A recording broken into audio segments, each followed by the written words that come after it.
All right, everyone. Welcome to I'm actually curious now. Welcome to episode, what is it? Episode 96. 96. Wow. We've put a lot of content out there. Welcome to episode 96 of the KNA Football Podcast. We are here today to, of course, as everyone knows, recap Super Bowl 59. That's actually crazy that it's Super Bowl 59. I mean, I remember the 49th Super Bowl. I think everyone does. The Steelers, not Steelers. Oh my gosh, the Seahawks, Patriots Super Bowl. And I mean, it seems like so recent ago. And now here we are at 59. 60s just next year, and it's incredible. Yeah. But we're here to recap that for you guys. And then we're also going to talk about the award winners for this year. Super excited to do that. I'm sure we'll have a lot of great conversations in between. So without further ado, welcome to KNA Football.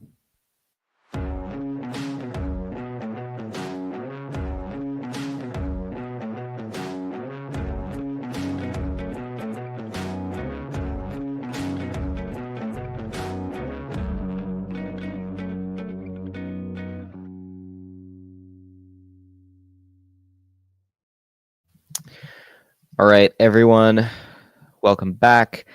Debbie, Carson, welcome back to you as well. Before we start talking about football, what did you guys do for the Super Bowl? How'd you celebrate this big cultural event? Go ahead. I just watched it at home with the fam and the dog, and just had a family Super Bowl watching experience. Nothing crazy. Valid. Pretty similar experience. Just my grandparents came over and we just watched it as a family, including the whole halftime show, which I was surprised they stuck around for that. So, grandparents, I guess. I'm obviously not at home, so I can't watch with my family, even if I wanted to. So a bunch of my friends and I went to one of the academic buildings here, reserved one of the classrooms, and watched it on the big projector that they have in there. They have actually a pretty good sound system, so it's pretty based. One of our friends, his mom sent him a bunch of like food and gift cards to get more food, so we kind of chowed down on that. I'm sure we'll talk about the halftime show at some point. I did not watch the halftime show. I got sick at halftime. Oh man. So that was really Too many great. wings. Yeah, I mean, I don't want to say that it was because I ate too much food, but there have been rumors that it's because I ate too much food. So we're just gonna pretend like that didn't happen. And of course, that didn't make my viewing experience any better for the rest of the game. Watching the Chiefs get pummeled over and over again. Right. As a big Chiefs fan, of course. Number one Chiefs fan. All my memorabilia around me is literally all Kansas City. I was not beating the allegations all night, in case anyone was curious. Like, we weren't. Nobody was curious, Austin. We all knew. All right. With that, let's get into the Super Bowl. So, obviously, as everyone knows, Kansas City Chiefs played the Philadelphia Eagles in the Super Bowl, a rematch of the 2022, 2022, I believe. Yes. Yeah. So I missed one of those Super Bowls. So yeah, you did that. You're right. 2022 Super Bowl between the Chiefs and Eagles, in which the Chiefs ended up winning that one. In this one, the Eagles go ahead and take it in phenomenal fashion. They ended up winning 40-22. I had to check the score again. 40-22. One of the most boring Super Bowls I've watched since the Chiefs lost to the Tampa Bay Buccaneers in 21. I think that was another blowout game where the Buccaneers defense was just destroying the Kansas City offensive line. Patrick Mahomes got sacked a bunch of times. Nothing could get going for them on offense. And then obviously having Tom Brady on the other side, there's nothing you can do about that. And that was kind of the story of this game too. Eagles defense was just on top of things. They blitzed 0 times in this game, and they sacked Patrick Mahomes, I want to say, upwards of 6 times in this game, which is insane. Like 3 or I can't remember if it was 3 or 4, but it was like in one possession. It was absolutely insane. Like right at the end of the second half. 6 times. Yeah, 6 times. Wow. Yeah, I hit that one right on the head, and it was a complete guess. Shout out to me. So yeah, I mean, the Eagles defense just could not be stopped or moved, as the case may be, and that was really the story of this game. That also makes him the second QB in Super Bowl history to take 6 sacks against 4 or fewer pass rushers. Which is a random Who's the first one? Good question. Find that one, Debbie. You're asking the right question. Curious to know. Thank you. I try. Yeah, Carson, do you have anything to say about the game as we continue moving through this? Yeah, like you said, I mean, it's just incredible what the Eagles defense did. I mean, they weren't even Roger, like they were just bull rushing the quarterback every time. It wasn't even go around him. It was just straight up bull rush, and it worked. Obviously, Jalen Carter, Nolan Smith, right? Yeah, that sounds right. Yeah, just absolutely dominant. But yeah, that was, like you said, that was the main story of the game. The Eagles defense just dominating Patrick Mahomes, and yeah. So it was Rodgers' stop in Super Bowl 10 against the Steelers. What do you say? Got sacked that many times? Yeah, he took 6 sacks against the Steelers in Super Bowl 10. Yeah. So obviously the game started out entertaining enough. I mean, there were only 7 points scored by the Eagles in the first quarter. And I think at that point, everyone thought that, we were in for a little bit of a game here, low scoring. This is going to be fun. But I think that what everyone noticed, myself especially, was that the Eagles obviously were moving the ball a lot easier than the Chiefs were. The Chiefs they had on their first possession, first play, they get a first down. And then after that, they didn't get a first down for like the rest of the half. The Eagles were able to move the ball quite effectively, but, a few key stops by the Chiefs defense was able to make them either kick field goals or punt the ball away as the second half rolled in. And then it was just downhill from there. The Eagles were able to score 17 in the second quarter. So that was not particularly ideal. And then it was just run away from there. Yeah.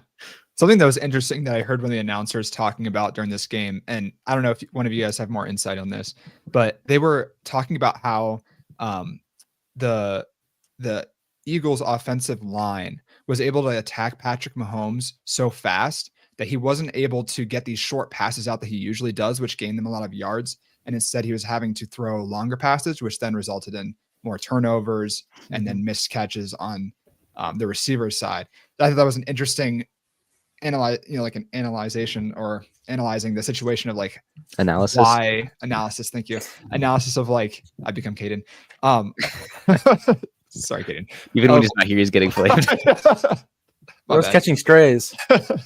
But so I don't know. I mean, it made a lot of sense to me because they've been so dominant to see Patrick Mahomes just get sacked over and over and over again and just really not be able to get his wits about him. I saw there was one play though that was unfortunate where Patrick Mahomes is under pressure and Travis Kelce's in the middle of the field and he has a defender on him, but like they're pretty far apart. Patrick Mahomes is just getting absolutely pressured and he's just standing there just like he literally just like throws his hands up in the air and just like walks away. Like he was wide open, could have easily made a couple yards and just Patrick Mahomes could not get the ball out. Yeah, the pressure was pretty relentless, and then obviously it was tough even when he got those quick passes out. I mean, I think everyone who watched the game would have seen Travis Kelce kind of struggled in this game, even on those short little dink and dunks. He wasn't catching the ball, and I think a big part of that might be, there's some games out there, some sports that are like really focused on rhythm. Like basketball is a big one. Like once you find your rhythm, you can start playing well. If you're not in your rhythm, you're not playing well. Golf is another big one. If you're in your groove, you're hitting it. Football is not quite that way, but if your team isn't performing well, if you're not getting passes, if the morale is low, that's obviously going to affect things. So if on that first pass you don't connect, if your quarterback's getting sacked as many times as he is. It's tough to get that machine rolling. Tough to get your team fired up, especially when you go down big in the biggest game of your career potentially for most of these guys. Yeah, Travis only had 4 catches on 6 targets for 39 yards the entire game. Just that's like the crucial part of their offense is right. Like that's Mahomes' bread and butter, just Mahomes to Kelsey. I mean, you can't get that going. It's hard to get anything else. Run game wasn't working. Yeah. Yeah. Speaking of the run game, Patrick Mahomes was the lead rusher for the Chiefs with 25 whole yards. So shout out to them for getting that rolling. Does that include sacks, or is that just college? Because I know they're different. I don't think that includes the sacks. Okay. He also threw for 257. So shout out to him. But as many of you would know if you watched the game, a lot of those yards came in the last 5 minutes of the game when they were just hurling them down there. He had 2 interceptions on the Eagles side. Jalen Hurts threw for 221, 2 touchdowns and interception. Jalen Hurts was also the lead rusher. It was tough for them to get Saquon rolling. He was the lead rusher with 72 yards. So tough day rushing both teams. Yeah, for their credit, they really locked Saquon down. I don't know if that was a lot of film study going into it. I'm assuming that's kind of what they were doing because they know that he's like literally the key part. So it was kind of interesting as an Eagles fan watching them continue to lock down Saquon and being a little bit hesitant of like, okay, so can we throw and consistently get completions? And we could somehow. Yeah, they forced they took away the run, and Philly just gave what the defense, or took what the defense gave them and threw the ball, and it worked out for them. Yeah. Debbie, did you have some stats for us on this game? Yes. I had. Well, okay, so the news is, I guess this is kind of more widely known, but still breaking news for some people. But Kadarius Toney apparently has been arrested as of the 6th, so like pretty much right after the Super Bowl, I believe, for some type of domestic assault of some sort. So that's not great. Not a great look for the Chiefs right after the Super Bowl. Shout out. Somehow he's catching strays but not catching footballs. Go crazy. Real. So, but a funny one for the Giants. I mean, it's not really funny for them, kind of at their loss. This is the 5th season in a row where the Giants' first round pick has won a ring for another team. Remember back in 2020, JPP for the Bucks won. They got a Super Bowl ring. 2021, OBJ. 2022 and 2023, Kadarius Toney, and then 2024, Saquon. So wow. Imagine if the Giants had just kept a few players. How much? Hey, the Giants draft Super Bowl winners. That's what I took away from this. That is true. wild. Draft well. They just don't keep them. Just don't hang on to them when it matters. So that's kind of that reminds me of if we have any baseball viewers in the chat. The Marlins had this super team of Christian Yelich, Giancarlo Stanton, and all these like MVP caliber guys, and they just traded all of them off, like the exact same thing as the Giants. Yeah, pretty unfortunate for them.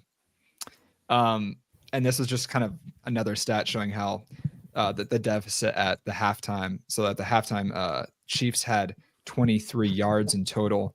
Eagles had 179. Chiefs had 1 first down, which you mentioned, Austin, and the Eagles had 13 first downs.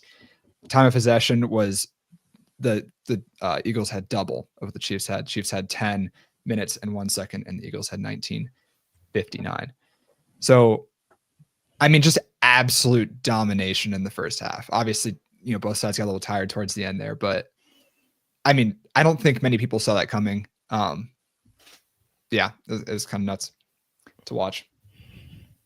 Yeah. And then I have one. This can kind of go into the halftime show a little bit too, but I know we want to talk about the refs a little bit. But someone mapped out Kendrick Lamar's movements around the entire field, and it was more yards than the Chiefs got, I believe, rushing yards the entire game, which is an unfortunate stat. It's a very unfortunate stat. He was kind of moving around, though. I mean, to be fair to moving. the Chiefs' defense. I mean, rushing game, but yeah, that's still embarrassing. It's tough. Yeah. Austin, do you want to? So, full disclosure, obviously, we're watching the Super Bowl. none of us are watching it together, but we have some group chats, and of course, people were commenting and getting pressed. Some would say others were getting pressed. Some would say some are getting pressed. Debbie was getting pressed, in case anyone Austin was getting curious. severely pressed. Debbie was mostly pressed. Everyone in the group chat agreed with me that Austin was getting pressed. No one agreed with you, actually. Hayden texted me privately. I'm sorry to break it to you, Austin, but yeah. You have Anyways, no proof of that. I do. He texted me privately and said that you did too. Okay. But regardless, there was especially some chatter right after, I think it was like the first play or the first drive of First drive with the Eagles having the ball. There was a passing route to AJ Brown, I believe, and he caught the ball. And we should just play the clip, honestly. Or I can just play it.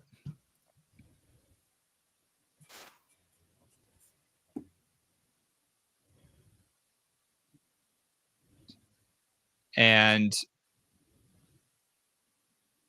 McDuffie falls. Nice over-the-shoulder catch. There's a little bit of face mask there. I didn't see that before. Yeah, I mean, that's what they called there. I mean, they didn't call... They called an offensive pass interference, and that's what everyone was upset about. Because like, oh, that's not offensive pass interference. Right. Watching this clip back again, like I will continue to say, like, was McDuffie going to get that ball? Probably not. Could he have gotten around and made a play on the ball? Probably. Did those hands to his face cause him to fall? I would argue so, and that's where the offensive pass interference is coming from. So yeah, the hands to the face makes sense. I don't think that they called that though. They called offensive pass interference because he then when they call offensive pass interference. Also, look at it. He's not looking where his hand's going as well. I know that. Well, that's not really an excuse for where your hands are going, though. Sure. But I mean, he's clearly just trying to make a little space, a little bit of a shove there. But it's not. It's I mean, I think some people. I mean, both the announcers disagreed with the call during the game, which is kind of the main talking point. When the refs call offensive pass interference, they look for the receiver to extend his arm to the defender. And AJ Brown did do a little bit of that. So I see where the refs are coming from. But in that situation, I think you just let him play. I mean, it looks like a normal football play to me. I mean, look, I don't disagree that in that situation, like, and I said this in the Eagles-Chiefs Super Bowl, where the Eagles ended up losing that one, that controversial pass interference call. I've said it there and I'll say it again. Should they have called this? Probably not. They probably should have let them play there. By the book, is this a foul? Yeah. Situationally, should they let them play? Probably. But I've said this before, and I'll continue to say it until I die. A game is not determined by the referees, and the referees are people. And so when, as a referee, you have to remember that these, like, as much as the players are in the Super Bowl, these referees are also in the Super Bowl. This is the biggest game of their career, too. For some of them, this might be the only Super Bowl they ever get to do, and they've worked their whole lives to get here. They want to get the calls right. So when the sideline referee sees an arm extended to a defender's face, and he makes the catch, and the defender can't make a play on the ball, being the first big play down the sideline towards that sideline official, I'm probably throwing that flag too, because I don't want to get it wrong. I see by the book, we have a foul here. I'm throwing that flag. I can see your point. I think part of my objection comes to the fact that, like, this is what the announcers suggested as well, was that this is such a crucial game that you should really have your calls. Your calls are pretty significant in such a huge game. It's the championship game of the Super Bowl. So I don't know. They should have, like they said, they should have let it play, and they probably shouldn't have been so strict about that rule, especially if you're gonna, like, not play by the book, to the rule the whole season, and then suddenly you call these. It doesn't really make a lot of sense. That's not really how refereeing works. You have to play for the game. Like, you can't play consistently across. Sure, but they didn't. I mean, if they were going to call everything exactly like what that call was, then they would have called way more during the rest of the game. So that's true. But again, that also has something to do with, like, where, like, teams will script their first 2 possessions just to, like, fall into a rhythm. It's the same sort of thing. A referee gets out there. That's the first possession out there. Again, like, he's just as nervous as everyone else out there. He's throwing that flag. As you calm down and settle into the game, you're not going to call such ticky-tacky fouls. Austin, understanding the refs, Austin understanding the in mind. refs play there because he's a former ref himself or current True. referee. Former, current, Current ref, not current a referee. a- So a I virtual can see football. Austin's sympathy for the referees here. Right. Seems like we have a little bit of bias in the room, but The referees right. need a voice. I will be the voice of the referees. then this next call, I'm not gonna lie, I don't see how Austin. I see it is every day of the by this, week. but I see it. Let's I play see it. it every day of the week and twice on Sundays. All right, let's just play it once. So here's the call. Here's the play, and if you missed it, it's because you missed it because there wasn't anything there. Apparently, number 49 here moves, and that's what makes 45 jump. So let's just watch it, and then yeah. I mean, that's the whole play there. I can get another angle for you. Carson, do you see 49 move? The long snapper? I did not. When I saw the play for the first time, I thought it was offsides. I don't see. On the Chief. Hey, Keegan, could you play that one more time by chance? Yeah. I'm gonna play the angle that the defender would have seen. Do you see that? Did you see him move before that ball got snapped? I see. The I mean, Chief does that not look like he's? Does that Chief not like fucking- he's taking an inhale though, before he snaps the ball? Then, I mean, why that's what it why looks his- like to me. why are none of the other guys moving? Are they not breathing? Are they all holding their breath? Why is he the only one that moves? It's a smooth movement. Notice, But where's he's allowed to move where's 45 where's steady. 45 heads at? Where's 45 heads at? He's looking at the center because that's where you look. And when he sees him move, he jumps. I think that's he's the first one to jump up. I mean, like he's the look at the delay. and then they all keep playing it. Look at And the they delay. look, the rest of the line moves before that ball's even snapped too. Austin, I'm sorry. The rest of the line moves before the ball's even snapped too. It is a That ball's not clear moving, and the offside. three guys are moving. No, he moved, and I will stand by that every day of the week. I don't see how you don't see him move. I really don't. Well, he does move, but I mean, Like if you watch the whole He clip, he literally is moving. Look, he moved like he's I'm allowed seeing to movement push his every hand single down time. slightly, and you call that. Yes, because that you're impacting the defender to That's move. Like crazy. that's Austin. what I'm sorry. that's what a crazy. false start is. That is definitionally a false start. If you I mean, okay, move here's before another the ball angle. is snapped, This is that is a more- false start. This is even worse. It's You just didn't catch the front part of that clip in that one. I did. wait, actually. play that one more time.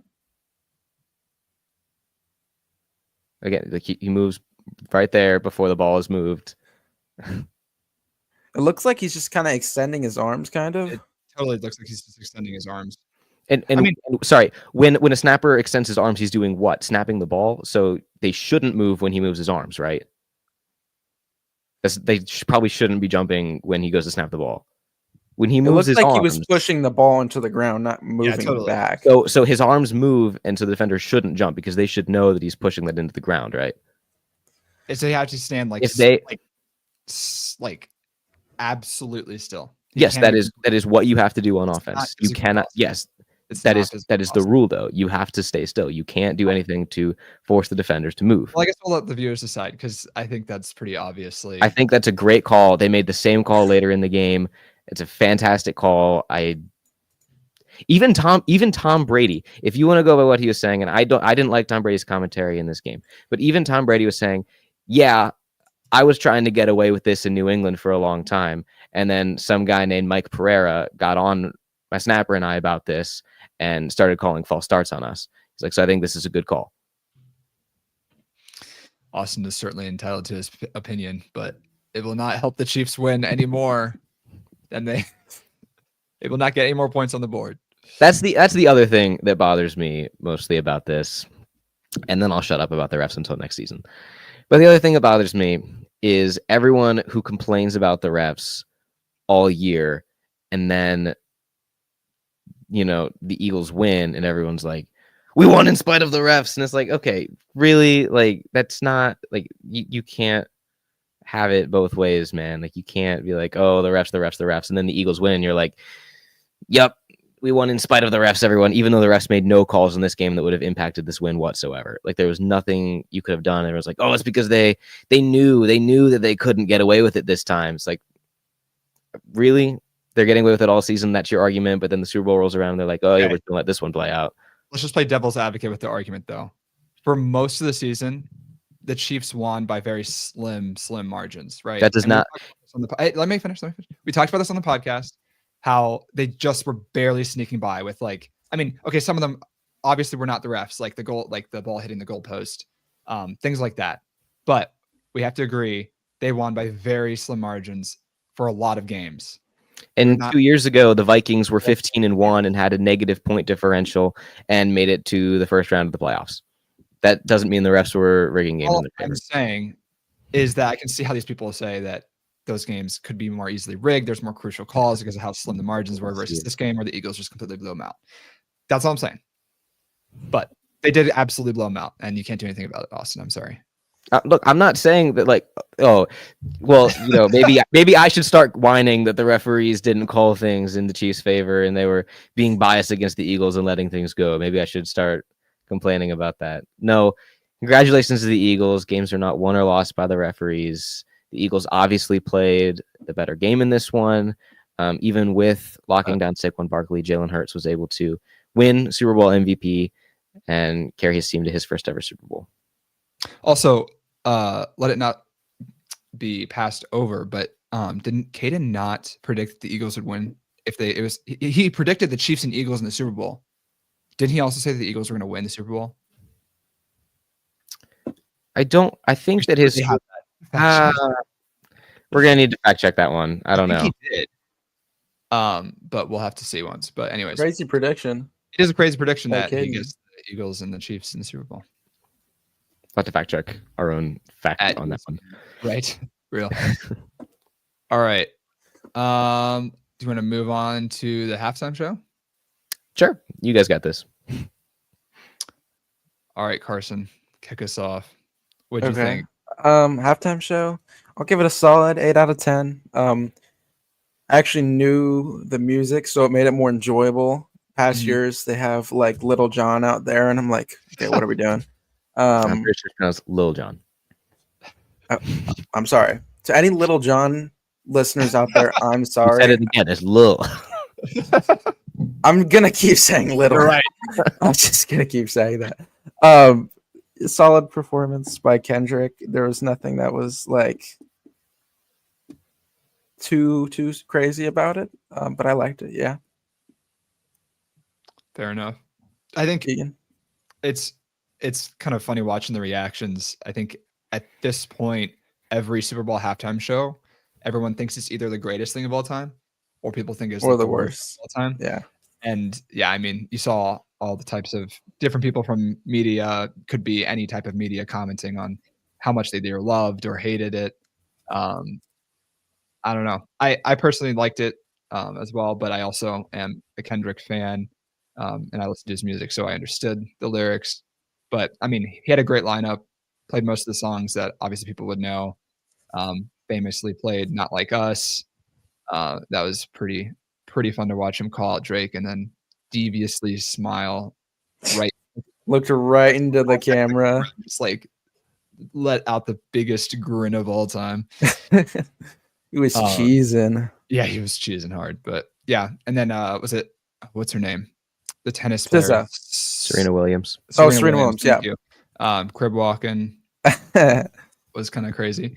I didn't notice that was her while I was watching. I didn't realize it was. Girlfriends. Yes, so she's Drake's ex-girlfriend. That's the whole thing. That's wild. And she got in trouble for crip walking during like one of the tennis open things or whatever. So that was kind of her like sticking it to them type of thing. But overall, I would rate it a 9 out of 10. I don't know what they could have done better, honestly. Like, it was amazing. It could have been longer. That would have made it better. I mean, valid. Yeah. Crazy. I think there's a certain limitation if you're watching performance compared to if you're actually there. For I sure. don't know. That's just my opinion, but Yeah. it can only get so good. Yeah. I mean- I saw some shots from like the crowd in the Super Bowl, and it seemed like either people didn't know the music where the video is being shot, or it seemed like people are kind of just like, what do you Yeah, even well, do at that type of event? the target audience for Yeah. Kendrick Lamar is not the people that are going to the Super Bowl, the rich, wealthy people. So I mean, Well, it's just I definitely there's definitely some. well, going, yeah, some people, but I'm just not saying the majority. majority are They're not not like going to the super be. fans that are gonna like sing Yeah. all the songs and Right. whatever else. Yeah. And Mhm. yeah, I think that. Oh, yeah. Yeah, go ahead. Okay, Very well, I was gonna say another funny thing I noticed was when they showed Taylor Swift on the big screen that the entire stadium booed her, which is pretty nuts. And I saw there was an alternative camera angle where someone was like, not everyone booed, but there were definitely some pretty loud boos, which just shows I think in general just don't like the popularity of like the NFL being like, we're gonna use this as much as possible now. So Yeah. it'll be interesting to see where that goes. What were you gonna say? Oh, I was just gonna say that I think that the halftime show is definitely more geared for the people at home. I think that the people there, like, they're either there because they're like diehard football fans, and that's why they somehow got in there, or they're celebrities, and I don't know why they're there because they definitely don't like football or watched all year, but here they are now. It's just so they can afford it. It's like the Yeah. biggest Yeah. event in America. Like, the only person there who actually cared about the outcome of that game was Paul Rudd, and that was it. Yeah. It's true. Okay. Any last thoughts on the halftime show? None whatsoever. All right, Austin, take us into the final segment. All right, last thing we're going to talk about here is the 2024 season award winners. So I think that most of these were no-brainers. Carson, Debbie, do you guys know a whole lot about this? Like, am I going to be able to bounce this off of you? Not so much for me. I am familiar with Burrow, Allen, and Ben Johnson, and Jaden Daniels. So mostly, yeah. Okay, so obviously, like was alluded to, MVP winner this year was Josh Allen. I actually don't know if I agree 100% with this pick for MVP. I think some more definition needs to be added as to what MVP means. Are we talking like the player who actually had the best season, in which case I think Lamar Jackson deserves this 1,000%. He had a better year than Josh Allen did, and he did all of that while not missing a step in production while having Derrick Henry, which is insane. Lamar Jackson definitely had one of the best years of all time for a quarterback. But obviously, if your criteria is not who had the best year, if your criteria is who is the most valuable player to that team, then Josh Allen wins this every day of the week, because obviously there is no team without Josh Allen. There is no one else on that team who had the heart or the drive or the skill to bring that team as far as they did other than Josh Allen. Obviously, you can also make that argument for Joe Burrow, but he won his own award. So I'm okay with Josh Allen winning this. I feel like we should have switched the last 2 years' winners. I feel like last year Josh Allen should have won MVP, and this year Lamar Jackson should have won the MVP. Mhm. But I mean, they each got their MVP. I think we need more definition as to what MVP actually means in the NFL. And MVP, it really should be MVQ, most valuable quarterback, because I mean, I don't know the last time a quarterback didn't win it. It's a quarterback dominated award, and I mean, we all know that, but it's kind of disappointing to see a quarterback win it yet again when Saquon had such a great season. But I think we all knew Josh Allen was going to win when the award ceremony rolled around, and it definitely is a narrative award. I think Josh Allen was the best quarterback on one of the best teams. He's going to get the award. So, and he hasn't had one yet. So, I mean, yeah, exactly. Next up, Coach of the Year. Kevin O'Connell goes ahead and wins that one, which is a fantastic. I mean, obviously, he should have. No one expected the Vikings to perform well whatsoever, and then obviously they go ahead and destroy this thing. I think this is his second Coach of the Year award, so shout out to him for being a really great coach. Looking forward to see what the Vikings can do next year if Sam Darnold sticks around or not. Yeah, Vikings definitely defied expectations this year. No one thought they were going to be good after McCarthy got injured in preseason. So they had to put in Sam Darnold, who was better than any Vikings fans could have hoped for, which is really great to see their team, and especially Sam Darnold, after such a rough first few years of his career, kind of get back on track. Yeah. Defensive player of the year, we had Patrick Surtain, and obviously I think that's well deserved. I don't think that shocked hardly anyone that he won this award. Had a number of notable interceptions or fumble recoveries, as that one may have gone down as. Great year from him. It's a little weird to not see a Myles Garrett or TJ Watt winning that award, but so goes it. Next up, Offensive Player of the Year, Saquon Barkley. Obviously, he performed very, very well. He almost broke the rushing record. Won the Super Bowl, even though, I mean, they vote on this before the season comes to a close, so there's no way to have known that, but he obviously did crazy, crazy good. I have heard some conversation about the fact that maybe Jamar Chase should have won this award. I mean, he is the Triple Crown winner. He's one of very few players to achieve the Triple Crown. So it's up to interpretation, is what the committee voters wanted. I think Saquon's a fine pick for this. Obviously, he was fantastic all year. I don't disagree with it. I think it's fine. Saquon had an incredible year.